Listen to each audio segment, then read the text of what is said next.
2018 నుంచి 2018-19లో దిగిపోయే నాటికి తలసరి ఆదాయం అంటే రాష్ట్ర ప్రజల తలసరి ఆదాయంలో మనం దేశంలో 18వ స్థానంలో ఉన్నాం.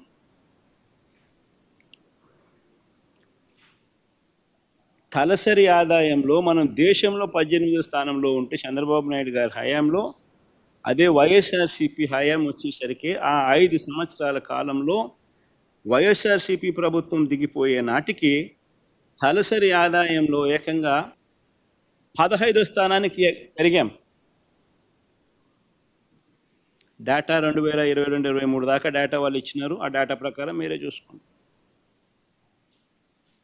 ఇది కూడా source MOSPI, ministry of statistics and programme implementation.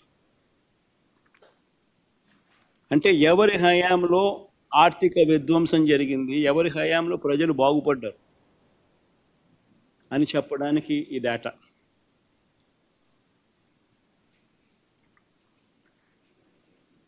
రెండు 2019 నుంచి 2024 మన హయాంలో, వైఎస్ఆర్సీపీ ప్రభుత్వ హయాంలో మనం దేశంతోనే పోటీ పడ్డాం. దేశం కన్నా మెరుగైన నెంబర్స్ ఇచ్చినాం. ఆ మధ్యలో ఉన్నది చూస్తే దేశంతో ఆంధ్ర రాష్ట్రం పోటీ పడిన ఫిగర్స్ కనిపిస్తాయి. దేశం జీడిపి ప్రతి సెక్టర్లోనూ ఆంధ్ర రాష్ట్రం లీడింగే. ప్రైమరీ సెక్టర్లో తీసుకున్నా, సెకండరీ సెక్టర్లో తీసుకున్నా, టెరిషరీ సెక్టర్లో తీసుకున్నా కానీ ప్రతి సెక్టర్లోనూ రాష్ట్ర ప్రభుత్వం దేశం కన్నా బెటర్గా పర్ఫామ్ చేసింది. మొత్తం మీద జీడిపి ఆ 5 సంవత్సరాలలో, మన ప్రభుత్వం 5 సంవత్సరాలలో 2019 నుంచి 24లో దేశం జీడిపి 9.34 అయితే దేశం జీడిపి కన్నా రాష్ట్రం 10.23%తో మెరుగైన పనితీరు కనపరిచింది. సోర్స్ ఇది కూడా MOSPI, ministry of statistics and programme implementation. ఇంకొక ఫ్యాక్టర్ తీసుకుందాం, పారిశ్రామిక రంగం జీబీఏ. పారిశ్రామిక రంగం జీబీఏ అంటే ఇండస్ట్రీ, పరిశ్రమలు, పారిశ్రామిక రంగానికి సంబంధించిన పురోగతి, దీనికి సంబంధించిన గ్రాస్ వాల్యూ యాడెడ్ ర్యాంకింగ్ ఏమిటి అని చెప్పి చూస్తే చంద్రబాబు దిగిపోయే నాటికి దేశంలో మన రాష్ట్రం 11వ స్థానంలో ఉంటే, అదే మా హయాంలో 2023-24 డేటా క్లియర్గా కనిపిస్తూ ఉంది, 9వ స్థానానికి ఎదిగాం. అంటే ఇండస్ట్రీ జీబీఏ, పారిశ్రామిక రంగం విషయంలో ఎవరి హయాంలో రాష్ట్రం పరిగెత్తింది, ఎవరి హయాంలో పురోగతి కనిపించింది అని అంటే చంద్రబాబు దిగిపోయే నాటికి దేశంలో మన రాష్ట్రం దేశంలో 11వ స్థానంలో ఉంటే మన హయాంలో ఏకంగా 9వ స్థానానికి ఎదిగాం. 2.5 ఏళ్ల పాటు కోవిడ్ ఉన్నా కూడా ఈ లెక్కలన్నీ, ఇవన్నీ కూడా నేను మళ్ళీ చెప్తా ఉన్నా, 2.5 సంవత్సరాలు కోవిడ్ ఉన్నా కూడా పెర్ఫార్మెన్స్ ఇది. మరి ఎవరిది ఆర్థిక విధ్వంసం? అందరూ ఆలోచన చేయాలి. దీని సోర్స్ కూడా ఆర్బీఐ, సోర్స్ కూడా MOSPI, ministry of statistics and programme implementation and RBI.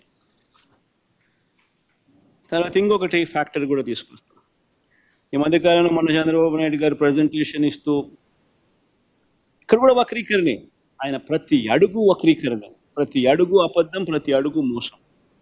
ఏ స్థాయిలో వక్రీకరణ అంటే డెట్ సస్టైనబిలిటీ గురించి చంద్రబాబు నాయుడు గారు మొన్న ఈ మధ్యకాలంలోనే ఒక నిర్వచనం చెప్పాడు. రాష్ట్ర ఆదాయం వృద్ధి రేటు కన్నా చెల్లించాల్సిన వడ్డీల వృద్ధి రేటు ఎక్కువగా ఉంటే డెట్ పరంగా సస్టైనబుల్ కాదు అని చంద్రబాబు నాయుడు గారు నిర్వచనం చెప్పారు. సరే పోనీ, ఒక మాదిరిగా ఇది ఈ మాదిరిగా క్యాలిక్యులేషన్ అనేది చేయకపోయినా కూడా ఆయన చెప్తా ఉన్న థియరీని మనం కాదని ఎందుకు అనాలి? పోనీ ఆయన చెప్తా ఉన్న థియరీ ప్రకారం, ఆయన చూపించే థియరీలో ఆంధ్ర రాష్ట్రం మన పాలనలో మాత్రమే ఏం జరిగింది అని మాత్రమే చూపిస్తాడు తప్ప, ఆయన హయాంలో ఎలా ఉంది అని కూడా చూపించాలి కదా, అది చెప్పడు.